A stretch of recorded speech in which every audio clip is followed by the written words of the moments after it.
Yego nibyo banyita Kiwi, ariko banzi neza banyita Eugene, biterwa nuko wifuza kunyita. Ndi umukinnyi w'amafilime nkaba ndi n'umukomediye.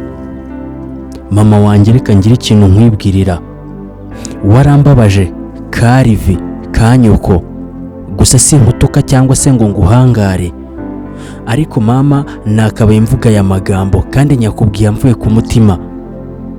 Igihe kinini cyane wantereranye, ndagira ngo nkubwire yuko hari igihe nabayeho nkukeneye, ariko uyu munsi nkaba ntakigukeneye. Ntago ari amagambo umwana wese yakabaye yubahuka mama we akaba yamubwira, ariko ngiye kuba nyavuze hari impamvu itumye nyavuga. Hari igihe uba ukeneye umubyeyi mu by'ukuri akakuba hafi, ariko igihe kiza kugera bikaba ngombwa ko ari wowe ugomba kwipevera ubuzima bwawe.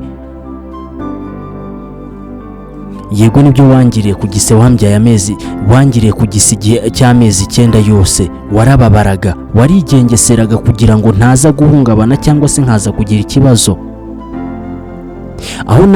Aho kugira ngo mbashe kugera kuri iyi si, wabyagufashe kubanza kubagwa. Ariko mama wanyeretse urukundo nkiri umwana muto cyane, ariko aho maze kumenyera ubwenge naje kuburana nawe. Ariko mama, ubundi wakabaye kubutekereza gute nimba utari kumwe n'imfura yawe wibarutse? Kuba navuga aya magambo mvuye ku mutima cyangwa se kuba nagukomeretsa ku mutima wawe, sorry. Ntago ari njye, nanjye niko nisanze, nanjye niko nabibonye. Gusa sinavuga kuri nyana y'imbwa cyangwa se ngo ngutuke ngo umukaritasi, naba nkubahutse cyane.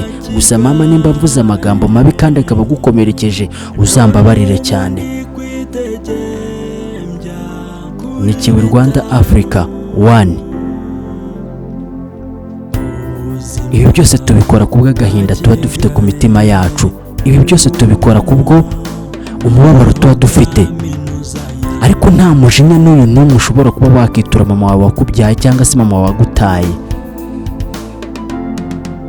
Abenshi baraje bahite banyataka ngo mama wanjye yarantaye, ngo cyangwa se ngo ndi umwana wagize gute. Njye mfite uko nabayeho kandi mfite uko nireze.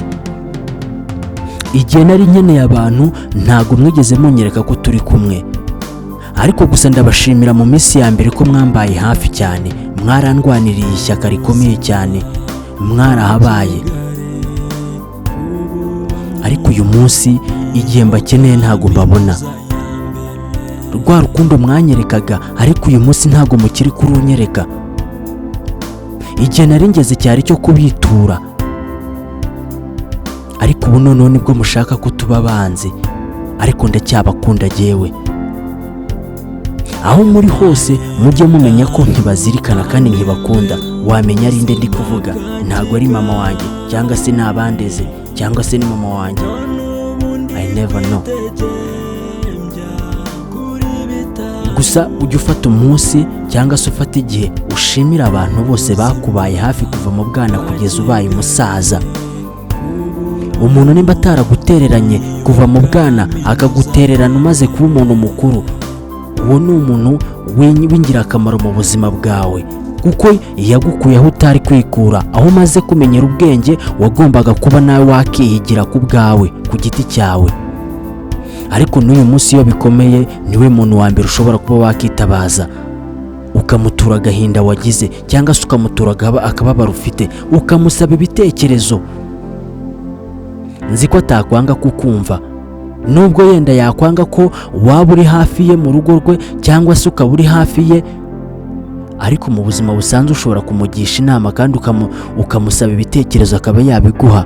Ndabashimira cyane abambaye hafi mwese, abo twamenyanye kuva mu bwana kugeza na n'uyu munsi tukaba tuziranye. Imana ijye ibaha umugisha. Ndabakunda cyane kandi namwe mwanyeretse ko munkunda. Iteka ryose nzabahora hafi. Umutima wanjye warababaye kandi warangijwe, ariko uyu munsi ndagira ngo nkukure mu bwigunge ndetse nkukure mu kababaro, ahubwo nanjye nguhe ibyishimo nkuhesho, duserebrane n'inshuti zindi. Nagiye nunguka abantu bagiye batandukanye, ababi n'abeza, ariko abo ngabo abeza ndabashimira, ariko babi ndabagaya. uwamfashije wese kugera aho ngeze uyu munsi ndamushimira. Respect. Diplomate yaravuze ngo umupatoro utakuzamura uwo nakababazwe n'ipantaro atazamura, ariko buryo umupatoro uzakuzamura uwo nguwo azababazwe nuko wasubiye inyuma. Ibi mbivuze mbikuye ku mutima wanjye. Ndabakunda cyane abo twabanye muri uru rugendo rw'ubu buzima kugeza na n'uyu munsi tukaba tukiri kumwe. Mwambaye hafi cyane. Respect. Mu kwinjira Kigali ntabwo twari tuzi ko bizakunda. Byadusabye guhatana, bidusaba kubabara. Amajoro menshi cyane twagiye dutigita, ariko na n'uyu munsi tukaba tugitigita. Ariko nibura bimaze kugira ibuye ry'ifatizo. Hari intambwe tumaze gutera, hari aho tumaze kuva, ari naho tumaze kugera.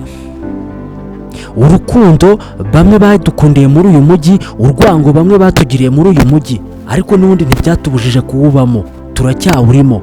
Niyo twawuvamo nzi yuko hari icyo twaba tujyanye. Ikibi ni ukujya rusororo. Ndabakunda kandi nzahora mbakunda. Iyi game tujya kuyitangira twabanjije kugisha inama bamwe na bamwe, ariko tukinjira mu mujyi babanje kutunyuzura muri iyi game, babasha kutubabaza cyane. Ariko wowe wakomeje kumba hafi, ukomeza kundi. Bajya bavuga ngo nyirigira niwe wakomeje kuhambera. Nyagasani yakomeje kuhambera, niko navuga. Warakoze cyane kugeza na n'uyu munsi ukaba ukiri kwagura impano yanjye. Wampaye byinshi cyane, nubwo wandinze byinshi cyane, ariko uracyari kumwe nanjye. Ndagukunda cyane wowe twamenyanye muri filime, ndagukunda cyane wowe twamenyanye muri muzike, ndagukunda wowe twamenyanye muri ubu buzima, ariko cyane cyane abamenye kubera sinema. Yitaza kubaho ntago nakabaye kuba nzwi kuri uru rwego, ariko kubera ko nabaye umwakteri nisanze mwese mwankunze. Nubwo isi yose itarabyumva, ariko bake na bake umunsi ku munsi bagenda babyumva ko turenze, kandi tuzahura turenze. Kuva ku myaka ibiri kugeza ku myaka 40 ingahe, twipevera buri kimwe cyose. Ariko uyu munsi umuntu akaza agasanga ibyo wamaze kubaka agashaka kubisenya, ariko Uwiteka ashimwe kandi ajya batembereza ahandi. Nyagasani wanjye niwe akomeje kundindira ubugingo bwanjye kugeza na n'uyu munsi akibugenga, akibuyobora. Umwana w'umuntu we ntacyo yabukoraho, ariko Nyagasani we afite icyo yabukoraho. Hari igihe nshobora kubyuka nkasanga inyenyeri yatse. Ibyo nifuza mu buzima bwanjye bwa buri munsi, mpora nifuza yuko nshobora kubyuka nkasanga itara ryanjye riri kwaka kuri iyi mihanda, kandi koko ndimo ndagenda mbiharanira kandi nkagenda mbikorera. Ntago ari ibintu umuntu abyuka ngo asange byikoze.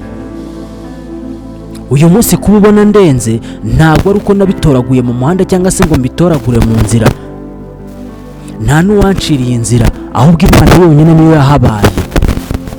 Yego n'abantu rimwe na rimwe hari akantu bagiye bashyiraho, ariko nanjye ngomeza guhatana. Yonza kumva bra z'abantu, ntago nakabaye kuba narakoze ibyo nagombaga gukora, ariko kubera ko nafunze amatwi narangiza nanjye nkagomba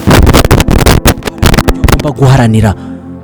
Niyo mpamvu uyu munsi ubona ndi gitangaza. Ntambuka ku mihanda bamwe bakavuga ngo dore ngo waratambutse. Ni kibi Rwanda Africa. Mu gukina filime nzi ko byagiye bitwegereza inshuti zacu, kandi bikagenda biduhuza n'abantu bamwe na bamwe twari tuzi ko tutazamenyana. Warakoze Mana kwagura impano yanjye, warakoze Mana kumba hafi, warakoze Mana kugendana nanjye. Uzakomeza umbe hafi muri ubu buzima. Nubwo abanzi baducira kobo, ariko Mana ndabizi ko uducira kanzu. Bamwe twababwiye ko tuzabikora, barangije baravuga ngo turinjije, barangije batwereka ko bitazakunda, ariko Mana we waberetse yuko byose bishoboka. Bamwe twababwiye ko dushaka amanimero y'abantu, baratubwira ngo ayo ngayo ngo ntago byakunda, ngo ese ubundi muri bande. Turababwira ngo nyamara hari igihe rimwe tuzabyuka tugasanga babandi mu twima namba turi kumwe nabo, cyangwa se turi gukorana nabo kolabo, cyangwa se bari kudusaba kolabo, kandi kuko byatangiye kuba.